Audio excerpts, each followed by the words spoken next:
5 saree 1000 rupeesக்கு already நம்ம announcement கொடுத்துருந்தோம். இப்போ மறுபடியும் அந்த கலெக்ஷன்ஸ் வந்து நம்ம லான்ச் பண்ணியிருக்கோம். உங்களுக்கு அந்த saree கலெக்ஷன்ஸில் ஒரு saree நான் உங்களுக்கு வந்து ஓப்பன் பண்ணி வீடியோ போடுறேன் பாருங்கள்.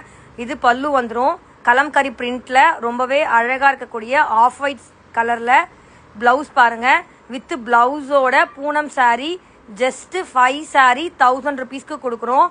எவ்வளோ அழகாக இருக்குன்னு பாருங்கள். ரொம்பவே சாஃப்டாக இருக்குது, ரொம்ப சாஃப்டாக இருக்குது, ரொம்பவே அழகாகவும் இருக்குது. உங்களுக்கு நிறைய கலெக்ஷன்ஸ் இருக்குது அந்த சாரியில். இங்கே இருக்கக்கூடிய எந்த சாரீ வேணாலும் நீங்கள் ஜஸ்ட் 5 saree 1000 rupeesக்கு எடுத்துக்கலாம். உங்களுக்கு இந்த சாரீ கலெக்ஷன்ஸ் பார்க்கணுன்னா நீங்கள் வாட்ஸ்அப்பில் மெசேஜ் பண்ணிங்கன்னா உங்களுக்கு கலெக்ஷன்ஸ் காமிப்போம். எவ்வளோ அழகாக இருக்குன்னு பாருங்களேன். ஒவ்வொரு கலருமே அவ்வளோ ஒரு அழகாக இருக்குது, சாஃப்டாக இருக்குது. ஸோ மிஸ் பண்ணிடாதீங்க மக்களே. Just 5 saree 1000 rupees Deepavali offer. இந்த சாரீ மட்டும் இல்லை மக்களே, பார்டர் வச்ச மாதிரி இருக்கக்கூடிய இந்த சாரீஸ் கூட நீங்கள் செலக்ட் பண்ணிக்கலாம். எனி 5 saree 1000 rupees மட்டும்தான்.